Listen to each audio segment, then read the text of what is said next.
TEN Canal 10 presenta Nuestra Lengua, un programa avalado por la Universidad Pedagógica Nacional Francisco Morazán, enfocado en educar en el área de español. Nuestra Lengua. Hola amigos, bienvenidos a su programa Nuestra Lengua. En ausencia de nuestro compañero Manuel, tenemos el gusto de introducir y presentarles a ustedes lo que estaremos desarrollando en cada uno de los segmentos. Así es, profesor, y sabemos que cuando nosotros hablamos y escribimos bien, nos comunicamos bien. Así evitamos que las personas malinterpreten el sentido de nuestro mensaje. Por tanto, es imprescindible el buen uso de nuestro idioma. Así es, si nosotros queremos que los demás nos interpreten bien, entonces debemos conocer ciertos elementos del idioma español.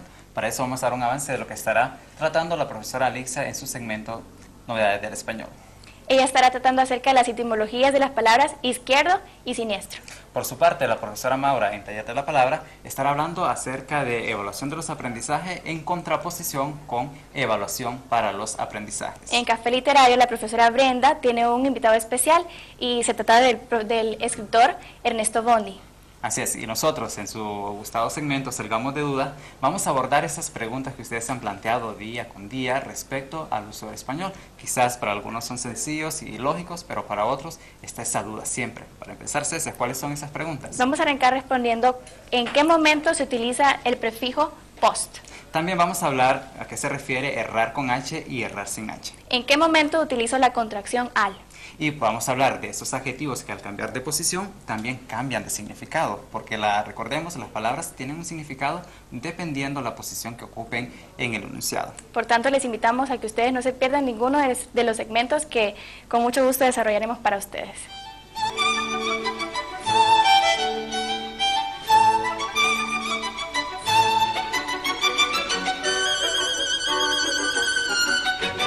Hola, bienvenidos al segmento Taller de la Palabra. Nuestro compromiso es ofrecer orientaciones metodológicas que ayuden a mejorar los procesos de lectura y escritura de nuestros niños y jóvenes. Me complace en saludar y presentar al profesor Éter Núñez, consultor en educación específicamente en lectura temprana. Me acompaña por tercera vez para hablar sobre temas interesantes. Bienvenido, profesor Éter. Profesora Maura y audiencia, agradezco la oportunidad de estar aquí nuevamente en el programa y espero que sea de provecho en general, no solamente para los docentes, sino también para madres y padres de familia. Gracias, porque siempre nos dice sí a nuestra invitación. El tema que vamos a compartir es sobre la evaluación de los aprendizajes y para los aprendizajes desde el enfoque comunicativo. Siempre se nos ha dicho que la evaluación es un proceso importante en la enseñanza y parte fundamental en todos los espacios académicos, de manera que la enseñanza no podrá concebirse sin adecuados momentos de evaluación. También, profe, hemos escuchado varias opiniones de docentes que difieren sobre qué es evaluar. Escuchemos algunas opiniones. Personalmente evalúo para calificar a los niños y niñas después de ciertos contenidos para así saber los conocimientos que ellos han logrado. Bueno, la evaluación me sirve para asignar calificaciones. Sin embargo, hoy que tengo primer grado, no sé qué hacer cuando los niños no avanzan. ¿Qué nota ponerles? La evaluación sirve para ver lo que lograron los alumnos conforme a ello planear. Por tanto, valoro sus retrocesos y avances todo el tiempo. La evaluación me sirve, entre otras cosas, para informar a padres y madres sobre el avance de sus hijos e hijas. Así ellos conocen las calificaciones que obtienen. Profesor Éter, hemos escuchado esas opiniones que tienen los docentes sobre qué es evaluar. ¿Qué valoración puede hacer usted sobre estas opiniones? Realmente muchas de estas opiniones son muy acertadas, porque mucho de la temática que vamos a tratar en el programa realmente tiene mucha relación con lo que acaban de decir las y los docentes. Ya vamos a ver cómo estas opiniones tienen mucho que ver con algunos aspectos curriculares, ¿verdad?, y también normativos que se concretizan dentro de las aulas de clase y que tienen que ver directamente con el nuevo paradigma de evaluación. Muy bien, y para iniciar esa pregunta va directamente relacionada con la temática como hemos titulado nuestra conversación. Establezca la diferencia entre evaluación de los aprendizajes y evaluación para los aprendizajes? Bueno, la diferencia básica entre este tipo de evaluación, que es de los aprendizajes y para los aprendizajes, tiene que ver precisamente con términos como medición y valoración. En primer lugar, la evaluación de los aprendizajes tiene como propósito únicamente medir la cantidad y calidad de aprendizaje que tienen las y los educandos. Correcto. La evaluación para los aprendizajes es en alguna medida medir la cantidad y calidad de aprendizajes, pero también valorar estos aprendizajes para luego tomar decisiones acertadas y apoyar a las y los educandos en las dificultades que se plantean, en los tipos de evaluaciones que se hacen. Entonces, tenemos una evaluación con propósitos sumativos y una evaluación que tiene propósitos de nivelación y reforzamiento o retroalimentación de los aprendizajes. Así como nos ha planteado usted esos propósitos de esta evaluación cuando es de evaluar con propósitos de educación y para la educación, ¿es así? Sí. Entonces vemos que nosotros los docentes nos hemos enfocado en la evaluación de los aprendizajes o sumativa. Entonces necesitamos repensar la evaluación y sabemos entonces que la evaluación es un proceso inherente a la enseñanza, al aprendizaje, donde el estudiante o el educando tiene que tener un resultado de avance en el desempeño. En esa medida, ¿qué relación tiene el acuerdo 0700 con esta nueva perspectiva de evaluación o paradigma de evaluación? Pues explícitamente el acuerdo 0700 nos da el contexto conceptual y epistemológico de este nuevo paradigma. Y lo dice precisamente en el numeral 1, en donde a través de un esquema nos explica los momentos, las funciones y los propósitos de la evaluación. Bueno, ¿qué nos dice el numeral 1? Nos dice que la evaluación tiene 3 momentos en el proceso de enseñanza-aprendizaje. En el antes, en el durante y en el después. Asimismo, asigna una función a cada momento de la evaluación. Por ejemplo, en el momento del antes, la evaluación tiene una función diagnóstica y el propósito de la función diagnóstica es reorientar el proceso de enseñanza-aprendizaje. Y es en el momento inicial. Tenemos en segundo lugar el momento, el durante, la evaluación durante el proceso de enseñanza-aprendizaje. En este momento existe la función formativa de la evaluación, es decir, que se asocia con el proceso de enseñanza-aprendizaje y tiene como propósito nivelar los logros de aprendizaje de las y los educandos. Y luego tenemos el momento después del proceso de enseñanza-aprendizaje. Y aquí la función adquiere aspectos sumativos con el propósito de certificar la cantidad y calidad de los aprendizajes de las y los educandos. Entonces, ese nuevo paradigma nos habla de una función diagnóstica y nos habla de una función sumativa, que la función sumativa ha prevalecido en el sistema educativo nacional, pero también nos habla de una función formativa de la evaluación, en donde no es importante no solamente asignar una cantidad, ¿verdad?, sino también un nivel de desempeño y cómo este nivel de desempeño afecta el aprendizaje de los y las educandos para que el profesor posteriormente tome decisiones que abonen a la nivelación y al logro de aprendizajes.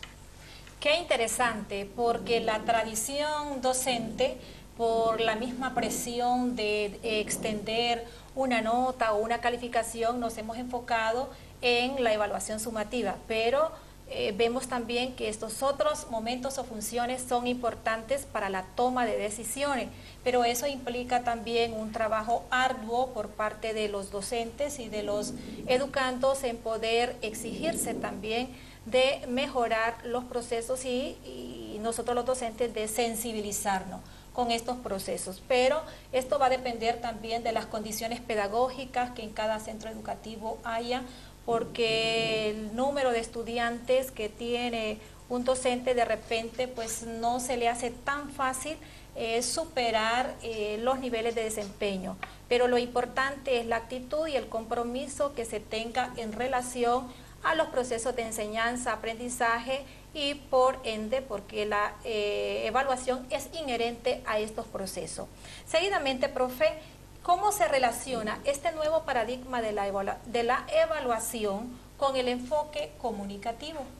Pues tiene mucha relación, porque los enfoques tradicionales con influencias que daban mucha importancia a valores cuantitativos, se contraponen, no se contraponen, pero sí se asocian y se mejoran un poco con los enfoques que tienen que ver con lo que tenemos ahora, como es el enfoque comunicativo y funcional, las teorías del texto en contexto y las demás que han venido a nuestro sistema educativo nacional. Pues aquí lo importante con esto es que la evaluación no solamente se da al cierre del proceso de enseñanza-aprendizaje. Desde el enfoque comunicativo, la evaluación debe estar durante todo el proceso de la enseñanza y aprendizaje. De manera continua. De manera continua y permanente, porque tradicionalmente los profesores habían entendido mal este término de evaluación continua y decían los profesores, bueno, vamos a aplicar pruebas constantemente. Eso no es evaluación formativa, porque si asignamos valores cuantitativos a nuestra evaluación que hacemos día a día, deja de tener el propósito formativo, porque hay que hacerle entender al educando y también al padre y la madre de familia que no todas las actividades o acciones didácticas desarrolladas por los docentes tienen que tener un valor sumativo o un valor cuantitativo, sino que también cada una de las actividades que el niño o la niña o el educando realizan en el contexto del aula sirven para que el docente se dé cuenta hasta dónde está logrando las expectativas o los objetivos que planteó durante su clase, y de esta manera apoyar a los niños y niñas o educandos que no logren estas expectativas y reforzarles. Vemos ahora, por ejemplo, algo que ha causado tanta discrepancia en el sistema educativo, tanto en los docentes como las madres y padres de familia, la promoción automática en el primer grado, ¿verdad? La calificación también del 30, 40, 30, que obedece también a una normativa que la mencionábamos, que se llama Acuerdo 0700. Pero esto es solamente con el afán de respetar los estilos de aprendizaje de las y los educandos, de respetar también el proceso de adquisición natural de la lengua en el primer grado. Es imposible que nosotros pongamos a repetir o marginemos a un niño o una niña de 6 años y medio solo por el hecho de que no aprendió a decodificar el texto, cosa que el enfoque comunicativo respeta y le da un tiempo que va a depender de las características biológicas, psicológicas y sociales del niño. Entonces creo que hay una asociación muy efectiva entre lo que llamamos evaluación formativa y también lo que es el enfoque comunicativo funcional, porque estamos respetando el estilo de aprendizaje, estamos respetando la adquisición natural de la lengua dentro de un marco que se llama evaluación formativa y que está bajo una norma que llamamos Acuerdo 0700. Me impacta un aspecto en relación al primer grado y son los procesos cognitivos, respetar el estilo de aprendizaje de cada uno de los estudiantes. He tenido mucha información en relación cómo a un estudiante en cuestión de tiempo, a través de la implementación de estrategias adecuadas, en este caso para mejorar la conciencia fonológica y que decodifique de manera rápida y también que avale la microhabilidad de la comprensión junta, es posible que con buenas estrategias el estudiante en cuestión de semanas se ponga a tono o a ritmo con los demás estudiantes. Pero creo que aquí es importante la capacitación al docente y es importante también la validación de esos conocimientos en el aula de clase para decir si se puede o si es importante que demos prioridad a este tipo de estrategia. Para terminar, en el contexto curricular, ¿cómo se concretiza la evaluación formativa? Explícitamente la evaluación formativa se concretiza a través de dos insumos. Uno, el que llamamos prueba formativa mensual, que es una prueba que responde directamente a las programaciones educativas nacionales, por lo que se aplican mensualmente desde febrero-marzo hasta el mes de octubre. Estas pruebas formativas, que son estandarizadas, que tienen alrededor de 13 a 16 ítems en el primer ciclo, evalúan el bloque de lectura y el bloque de escritura, que tiene relación directa con nuestro diseño curricular nacional básico y programaciones educativas nacionales. Básicamente evalúan también 3 componentes del bloque de lectura y 2 componentes del bloque de escritura. En el bloque de lectura nos podemos dar cuenta, por ejemplo, de cómo está la comprensión lectora del niño, cómo está su vocabulario y cómo está también su conocimiento sobre los tipos de texto. En el bloque de escritura nos podemos dar cuenta cómo está el educando en el componente de vocabulario, pero también en el componente de la escritura como proceso. Básicamente las pruebas presentan un texto con un determinado número de palabras, en donde el niño lee el texto y luego contesta preguntas que hacen referencia a ideas globales, principales, secundarias e inferenciales. Con este insumo, el profesor se puede dar cuenta directamente en qué componente y en qué bloque el niño necesita ayuda. Por ejemplo, si el niño responde de 3 a 4 ítems incorrectamente en el bloque de lectura, eso significa que este niño necesita ayuda. Con la salvedad de que estas pruebas no inciden negativamente en la calificación sumativa correspondiente. Es decir, por primera vez tenemos un insumo que evalúa los aprendizajes, pero no con el propósito de encasillarlos en una nota, sino que nos permite saber cómo está el nivel de aprendizaje de los niños o de los educandos y en qué podemos ayudarles. Cosa que contradice mucho la formación tradicional que han tenido los profesores, porque generalmente dicen, profesor, ¿cómo voy a aplicar una prueba si no vale puntos? Aparte de la prueba que vale puntos, tengo que aplicar esa prueba que no vale puntos. O me toma mucho tiempo. O me toma mucho tiempo y la voy a revisar y al final eso no está consignado en mi cuadro de evaluación.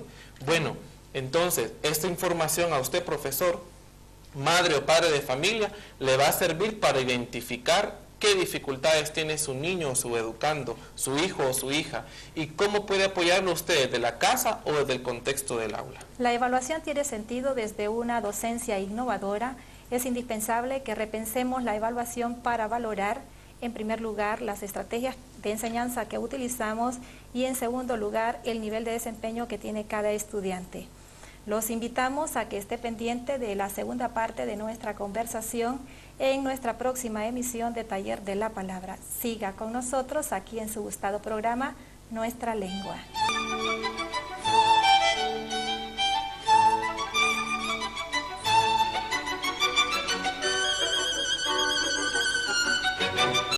Hola estimados amigos, muchas gracias por continuar con nosotros en este espacio donde hablamos nuestra lengua. Les saluda Litza Solís y en su segmento Novedades del Español hablaremos del Día Internacional del Zurdo, una jornada promovida por la Asociación Internacional de Zurdos y que tiene lugar el 13 de agosto de cada año desde 1976. En el marco de dicha efeméride se busca dar a conocer y ayudar a reducir las dificultades con que se encuentran los zurdos en una sociedad predominantemente diestra, tales como tener que utilizar herramientas pensadas para diestros, enfrentar situaciones de discriminación e incluso acoso. En relación con la palabra izquierda, veamos los datos etimológicos y semánticos que encontramos al respecto. La palabra izquierda viene del euskera, probablemente formada de eusku, que significa mano, y del céltico kerros, que significa torcido. Así, en atención a su etimología, el significado de este vocablo sería la mano torcida o la mano torpe.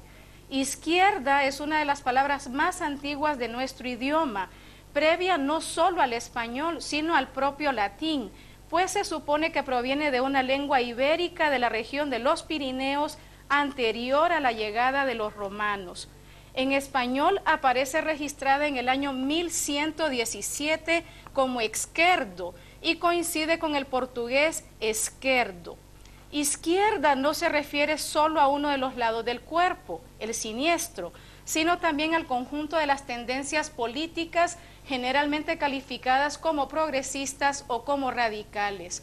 Eso se debe a que en la Asamblea Constituyente que se formó en Francia después de la Revolución Francesa, los constituyentes más radicales que propugnaban la transformación de la monarquía constitucional en una república federal se sentaban en el ala izquierda del hemiciclo legislativo.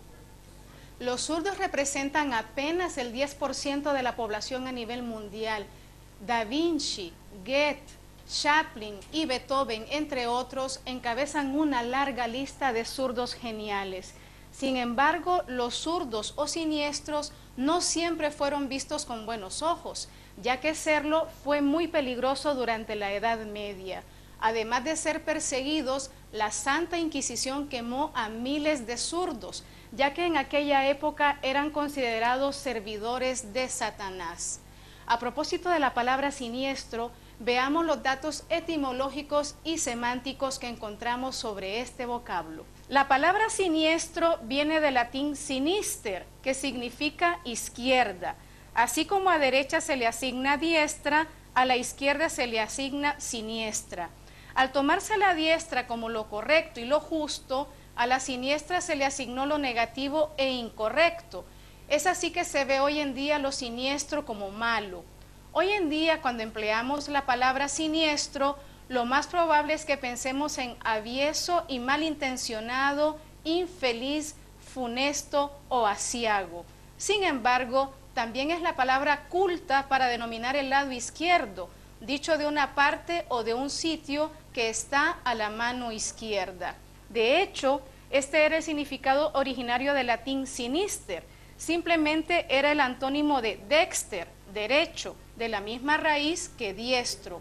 Haciendo un poco de memoria, nos vendrá a la cabeza la frase española a diestro y siniestro, que no es otra cosa que a derecha e izquierda, es decir, a todos lados y en gran cantidad. Aunque hay mucha etimología popular alrededor de esta palabra, lo más probable es que el paso de significar izquierda a avieso y malintencionado, infeliz, funesto o aciago fuera algún tipo de sinécdoque o metáfora. Existe la posibilidad de que en Roma los augurios eran positivos o negativos en función del lado derecho o izquierdo respectivamente por donde se ejecutaba el vuelo de las aves, aunque según los rituales, unas veces la izquierda, otras la derecha, eran el signo favorable. Así pues, si los malos augurios eran aquellos en los que las aves venían por la izquierda, una metáfora para referirse a algo malo es nombrar el lado por el que vienen los malos augurios, es decir, el lado siniestro. Hoy en día este adjetivo tiende a implicar algo malo, aunque aún se puede utilizar con su significado original, es decir, izquierda, o incluso hacer pequeños juegos de palabras en el que pueda significar ambas cosas al mismo tiempo, como quizás quiso decir Benito Pérez Galdós en La Fontana de Oro. En el siniestro lado tenía una grande y muy negra verruga que asemejaba a un exvoto puesto en el altar de su cara por la piedad de un católico. Se cree que el número de zurdos a nivel mundial sería mayor si no existiesen presiones socioculturales al respecto. Al parecer, un cuarto de la población nace zurda, pero durante el proceso de aprendizaje de la escritura se ven obligados a cambiar esa modalidad. Sin embargo, siguen utilizando la mano o pie izquierdo para realizar otras actividades. Muchas gracias por sus comentarios y sugerencias temáticas para este segmento. Sigan escribiéndonos a la dirección de correo electrónico que aparece en sus pantallas o a nuestra página de Facebook. Soy Litza Solís y los espero en una próxima emisión con más novedades del español. Hasta pronto.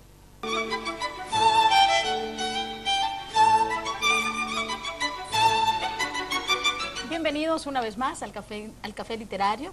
Nos encontramos en la biblioteca de la Universidad Pedagógica Nacional Francisco Morazán, donde siempre rendimos homenaje a los libros, a la lectura, a la literatura. Y en esta ocasión me encuentro acompañada del gran escritor hondureño, don Ernesto Bondi, quien se encuentra conmigo. Muchas gracias, don Ernesto. ¿Qué tal, Brenda? Muchas gracias por estar con nosotros, por compartir de su obra literaria. Y en primer lugar, me gustaría que nos contara, usted de profesión es ingeniero. Ingeniero agrícola. Ingeniero agrícola. ¿Cómo hace usted para fusionar estos dos quehaceres, el quehacer literario con el quehacer científico, por decir algo? No es fácil, ¿eh? Primero que lo he hecho tarde, porque yo comienzo a producir libros y cuentos ya pues a los 50 años, precisamente comenzando este siglo, este milenio, ¿no? Cuando ya tenía 30 y pico años de estar ejerciendo la ingeniería. Pero sí, cambiarse de las ciencias a las letras, hay alguna dificultad porque uno está ya esquematizado. Pero la mayor dificultad es conocer a los escritores, convivir con escritores, ¿no? Las opiniones de los escritores, que son bien diferentes que las de los ingenieros o de otro tipo de oficios, ¿no? Sí. Pero es interesante, me gustó. Decidí escribir, hice un primer cuento, hice dos. Tú tienes ahí La mujer fea y El restaurador de obras. Ese fue mi primer libro. Salió en 1999.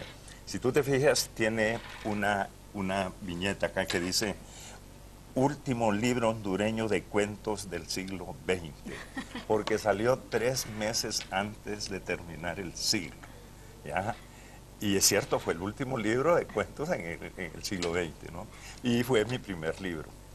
A la fecha ya tengo más roce con el mundo literario y ya conozco más su argot, sus palabras, sus pensamientos, porque yo tengo, digamos, una producción ya yo le llamo importante, sí. Primero por el número de libros y segundo por el tipo de libro, ¿no? Sí. Tú mencionabas que nosotros le rendíamos culto aquí a los libros en la biblioteca y sí es un lugar muy bonito para estar. Sí. Y si tú te fijas que los libros son unos aparatos que deben de tener belleza y nosotros nos hemos preocupado porque los libros lleven su propia belleza. Cada libro lleva su propia belleza, interesantísimo. Con este libro que usted comienza, luego, ¿cómo siente esta publicación? ¿Qué significa para usted? Mira, bonito, me gustó, porque tenías algo en la mano, ¿no? Algo que era tuyo, y tenías un montón de ideas y de pensamientos que venías acumulando puestos adentro, en la forma de cuentos de tipo de realismo mágico, ¿no? Me gustó eso y cuando empiezo a conocer mucho más de la literatura hondureña, me gustó también el hecho de que estaba escribiendo una literatura libre, abierta, ¿no? Más universal. La literatura hondureña tiene mucho realismo social y tiene bastante política incluido, ¿no? Y esto traté de no meter esos elementos, ¿no? Entonces sí se habla de problemas de la gente, de los problemas del momento, de algunas coyunturas difíciles que los personajes viven, pero no lo relaciono con el problema social del hondureño, ni con la pobreza, ni con la inmigración, ni con todo este tipo de cosas. Sí, eso yo he notado en sus libros. Hay bastante universalidad. De pronto, más adelante vamos a ver en las obras, en las novelas, cómo hay personajes que pueden estar en Alemania, puede haber un ruso como personaje, puede haber un hondureño, y eso es lindo porque uno puede, porque lo puede leer cualquiera, no necesariamente alguien de Honduras. ¿Cómo hace para elegir los títulos? Porque La mujer fea... Mira, los títulos son lo último que uno tiene, ¿no? Este libro salió en pocos meses. Después estuve produciendo un libro cada 2 años con Caribe Cocaine, con mi primera novela. También salió pues cada 2 años, era mi frecuencia. Y entre Caribe Cocaine y La mitad roja del puente sí hay un plazo mayor, porque estas son novelas bastante largas y llevan también todos los elementos. Esta novela se escribe con acción en 6 países, esta se escribe con acción en 6 o 7 países también. Sí. Los cuentos manejan 1, 2, 3, 4. Te diré, los cuentos son cuentos largos. Si tú ves uno de esos cuentos, son de 50 páginas. ¿No? Lo usual acá es 3, 5 páginas, ¿no? 10 quizás. Entonces, estos son cuentos largos y tienen bastante contenido, y tienen más de un personaje. Sí. Pero ya las novelas tienen 30, 40 o 40 y pico personajes, Sí. de muchas nacionalidades. Entonces, sí es más complicado, hay que investigar mucho más. Eso. Pero es bonito hacerlo, Ajá. es bonito hacerlo. Entonces, sí, yo escojo el nombre al final. Y esta era una mujer muy fea, ¿ya? Terriblemente fea, pero que tenía unas bondades exquisitas. Y por eso le puse así, para llamar la atención, porque Sí. era la mujer fea y el restaurador de obra, porque ella se vincula con un ingeniero que es restaurador, y entonces ahí hacen una mezcla, que es el cuento en sí, ¿no? Y así escojo, digamos, los nombres. Si te das cuenta, ese bello. tercer libro mío, ese sí tiene un tema particular, ¿no? Hondureño. Yo miraba de que en todos lados que comía algo tenía historia, digamos, te comes una pizza y tú estás comiendo una pizza en Italia y en la servilleta que te ponen, en el individual, que es de papel, está la historia de la pizza. Sí. En México pedíamos unos chiles y la empleada que te servía te contaba la historia de los chiles y tenía que ver con Pancho Villa o tenían los colores de la bandera. Todos lo asocian al tequila y lo asocian a México y lo asocian a Pancho Villa y a toda su historia, ¿no? Y nosotros en Honduras no. ¿Cuál es la historia de la tortilla? ¿Cuál es la historia del nacatamal? ¿Cuál es la historia? Yo dije, me voy a inventar la historia de 5 comidas hondureñas. Y entonces, no es un libro de cocina, pero es la historia del nacatamal en Honduras, ¿no? La historia de la sopa de pescado. La historia del tapado lanchano. ¿Ya? Y la campirana, que se me ocurrió poner una galleta que yo comí en mis tiempos joven, que ahora casi no existe. No, ¿no? casi ya no existe. ¿Ya? Sí, es interesante ver de la historia de la campirana, la rebelión. La rebelión. Es de que la se campirana, revela, sí. se revela. A mí me parece sumamente interesante. Y de hecho, por ejemplo, tiene 5 cuentos. 5 cuentos. Es un 5 cuentos y son sumamente lindos. El tapado y destapado del padre Sebastián, ese me encanta.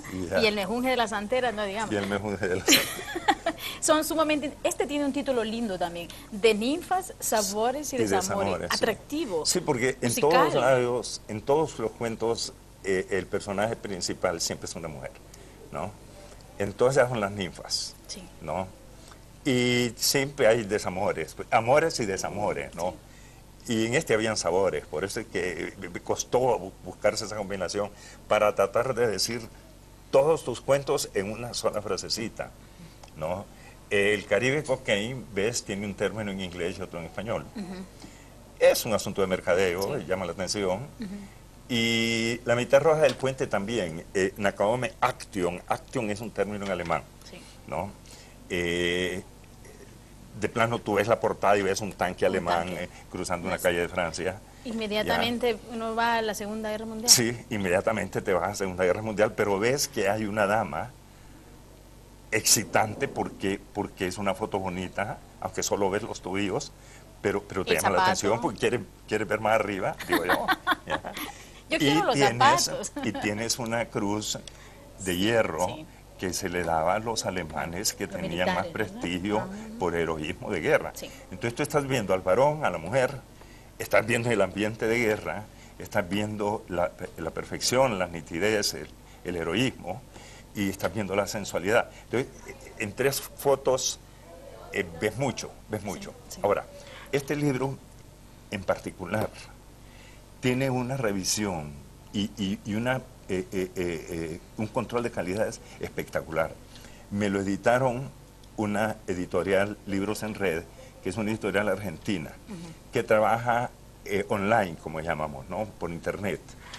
Y son sumamente especialistas y están en todo el detalle y te obligan a seguir las cosas rigurosamente.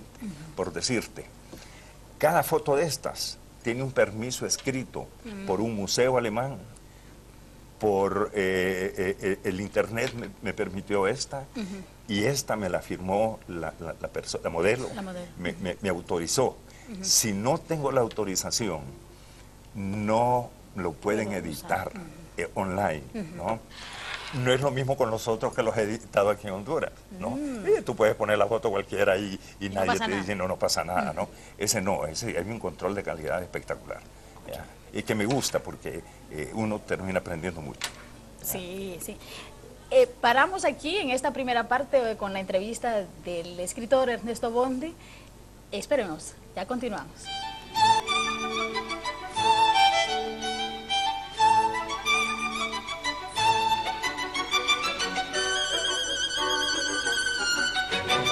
Bienvenidos a todos a su segmento Salgamos de Dudas. Hoy junto con el profesor Gustavo González estaremos dando respuestas a sus preguntas respecto a la lengua, cosa que hacemos con mucho gusto, ¿no, profesor? Así es. En el anterior programa les expusimos a ustedes un juego. Juguemos con las letras. Y hoy también les traemos un juego, así que profesor, ¿nos va a explicar de qué se trata? Muy bien, bienvenidos. En esta ocasión lo que vamos a hacer es asociar unas imágenes con unas letras. Entonces vamos a decir qué relación tienen esas 4 imágenes y vamos a ver, entonces, de todas las letras que se les proponen a ustedes, como pueden ver en pantalla, es formar la palabra a la cual aluden. Exactamente, y ustedes ven que hay esos espacios, esa es la cantidad de letras que posee la palabra. Así es. Bien, pues, explicando todo esto, esperamos que ustedes coloquen la respuesta de este juego en nuestro perfil de Facebook, en Nuestra Lengua TV Letras. Bien, así que arrancaremos con nuestro segmento Salgamos de Dudas respondiendo a la primera pregunta, y esta es: ¿cuál es el uso del prefijo post? Bien, el prefijo post, vamos a decir que este es de origen latino y significa detrás o posterior. Y vamos a ver que en algunos ejemplos en donde se refiere a un elemento que está después, o que surge después de uno. Tenemos así, por ejemplo, el postimpresionismo o post-industrialismo. Vamos a ver el primero a qué se refiere. Post-impresionismo se refiere al movimiento artístico que viene después del impresionismo, y post-industrial, lo que viene después de un periodo industrial. Así, entonces, como ustedes pueden apreciar, la palabra o el prefijo post en este caso significa algo que está después de un elemento o de un suceso. Y pueden observar ustedes que este prefijo tiene 2 formas. La primera de esas es con el grupo P-O-S-T y la otra post POS, que es la forma simple. En nuestro idioma nosotros siempre preferimos o damos la preferencia al uso simple, es decir, que es adecuado o recomendable utilizar post sin el uso de la T. Pero hay algunos casos en donde sí se justifica el uso de la T en este grupo, y es cuando aquellas palabras a las que se une este prefijo inicia con una S. Entonces así decimos post-socialista, entonces tenemos el prefijo post más la palabra socialista. Entonces cuando estos se unen, sí debo usar ST. ¿Por qué razón? Porque si elimino la T, en este caso me queda post-socialismo. Entonces tengo ese grupo doble S, sí, que ese grupo no está bien utilizado en el español. Entonces podemos ver algunos ejemplos en donde se utiliza el post con ST acompañado de otra palabra que inicie con S. Pueden acompañarme a leer los siguientes ejemplos: post-soviético, post-socialista y post-tenatorial.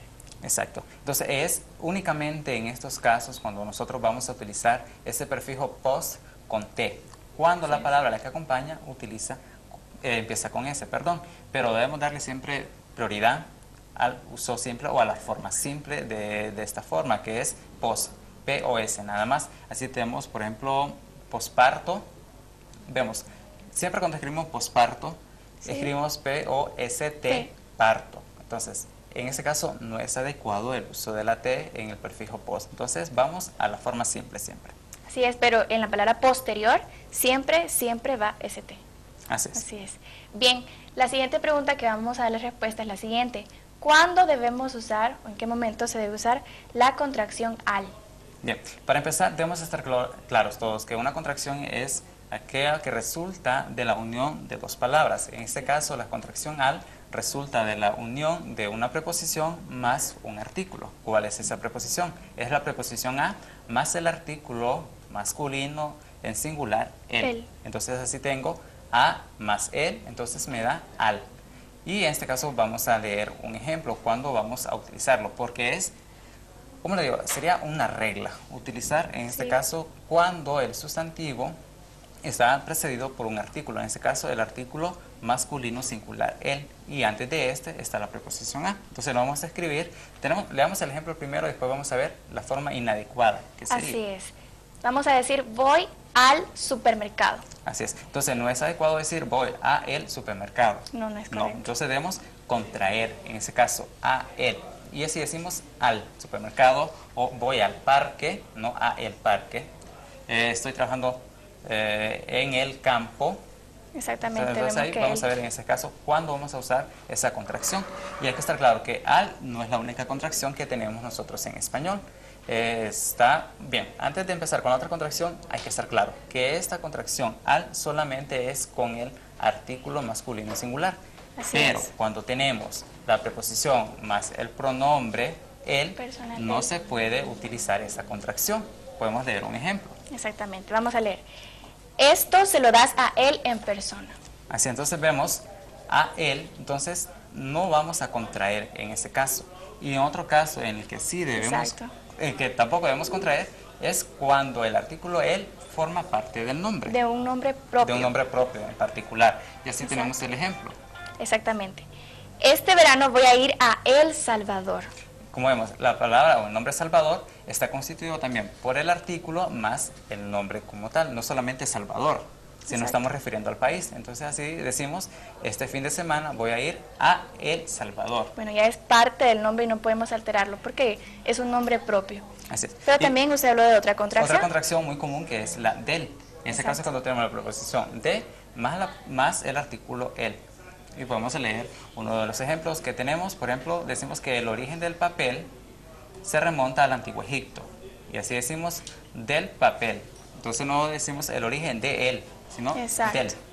Pero igualmente no vamos a realizar esa contracción cuando es un pronombre personal él. Esto es de él. Eso no se contrae, se utiliza siempre separado. Así es. Muy bien. Bien, la siguiente pregunta es respecto a un error que tenemos debido a que no escuchamos, no hablamos tampoco como escribimos. A ver, ¿cuál es la diferencia entre errar con H y errar sin H? ¿Son diferentes? ¿Es lo mismo, profesor? Decimos, errar es igual. Entonces, pero hay una diferencia. Sí. Errar con H se refiere a aquella acción de errar a un animal, es decir, poner unas herraduras. Y errar sin H se refiere a cometer un error o fallar. Equivocarse. Ahí está la diferencia.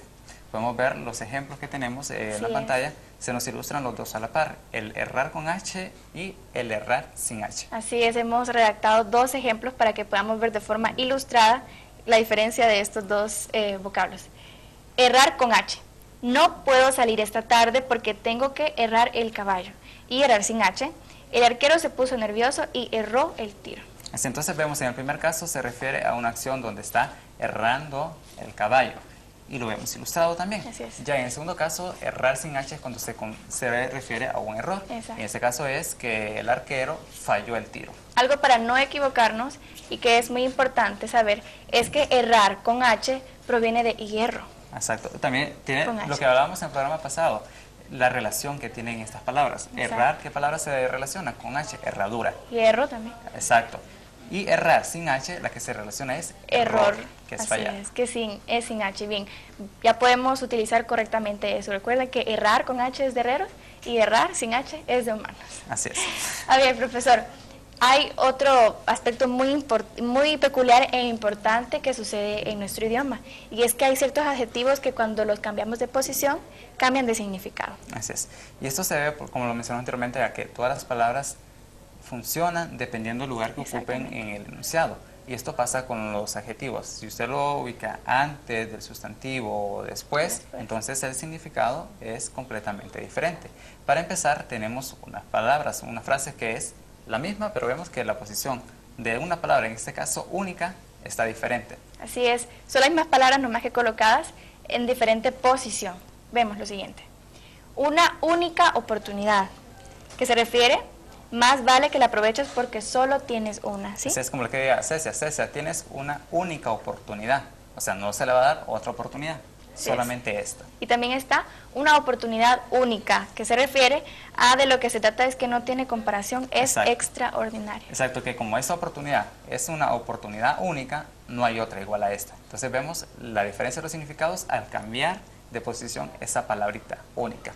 Y vamos a ver también otros ejemplos en donde hemos cambiado la posición de los elementos. Bien, nosotros tal vez no nos hemos fijado en esto, pero cuando estamos investigando acerca de esto es muy cómico y a la vez es muy interesante ver que nuestro idioma cambia muchísimo el sentido solamente cuando ponemos una palabra antes o después de otra. Así es. Bien, en su pantalla observan un gráfico de los adjetivos que cambian de significado al cambiar de posición.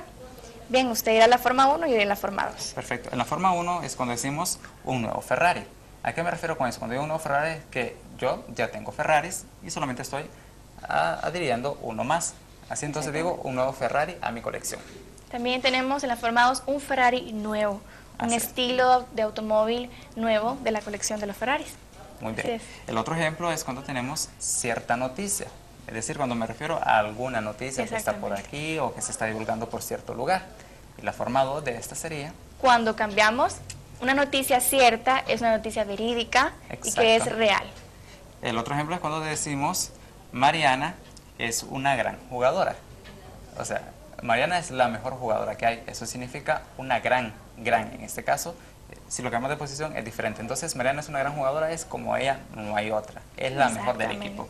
En la forma 2 tenemos Mariana es una jugadora grande, de tamaño. Así es. Exactamente. En físico se refiere más que todo. Cuando decimos Mariana es una jugadora grande, alta, así se refiere. Exactamente. El otro ejemplo es menudas manzanas. Y tiene una expresión. Es completamente diferente. Ahora, si leemos a la forma 2, está más claro. Manzanas menudas. Que se refiere a manzanas pequeñas. Exactamente. El otro ejemplo es un simple empleado. Un empleado como que no despierta mucho interés, un empleado que pasa por desapercibido. Exactamente. Exacto. Uno más. Así y también tenemos un empleado simple, un empleado común, corriente, nada extraordinario, muy lineal.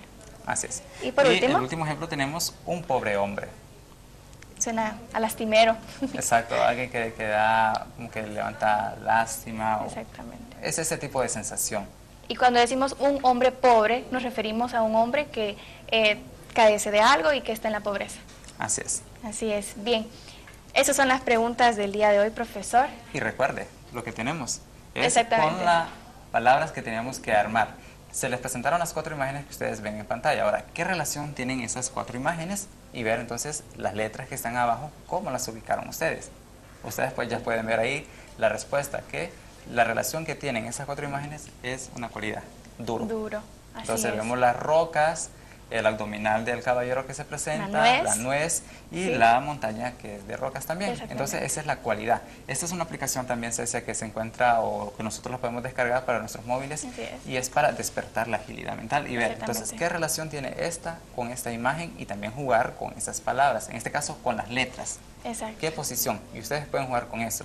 Y eso es lo que nosotros pretendemos, desarrollar también esa parte de la imaginación, de la creatividad y del pensamiento, porque es lo que pretendemos. Y también su interacción para con el programa, si ustedes están pendientes en la página de Facebook o si no, es muy importante para nosotros que ustedes coloquen sus percepciones, sus preguntas y también la respuesta a todas estas juegos y dinámicas que tenemos para ustedes. Así es. De esta manera nosotros hemos terminado con el segmento Salgamos de Duda, pero como les mencionamos, nuestro compañero Manuel se encuentra un poco resentido de salud y esperamos que se mejore. Por eso vamos a dar eso que los maestros, la profesora Lixa, la profesora Maura y la profesora Brenda desarrollaron en sus segmentos. Así es, la profesora Lixa en su segmento Novedades del Español nos explicó muy ampliamente la etimología de las palabras izquierdo y siniestro. Así es, por su parte la profesora Maura habló de forma muy detallada cuál es la diferencia que se da entre la evaluación de los aprendizajes contra o en posición de evaluación para los aprendizajes, porque son dos aspectos o dos concepciones muy diferentes de evaluar los aprendizajes. Una está enfocada a evaluar qué estudió o qué aprendió el estudiante y otra es cómo lo aprendió. Evaluación de los aprendizajes y evaluación para los aprendizajes. Así es, y en el segmento El Café Literario la profesora Brenda nos preparó una muy buena entrevista con nuestro escritor Ernesto Bondi, un capitalino.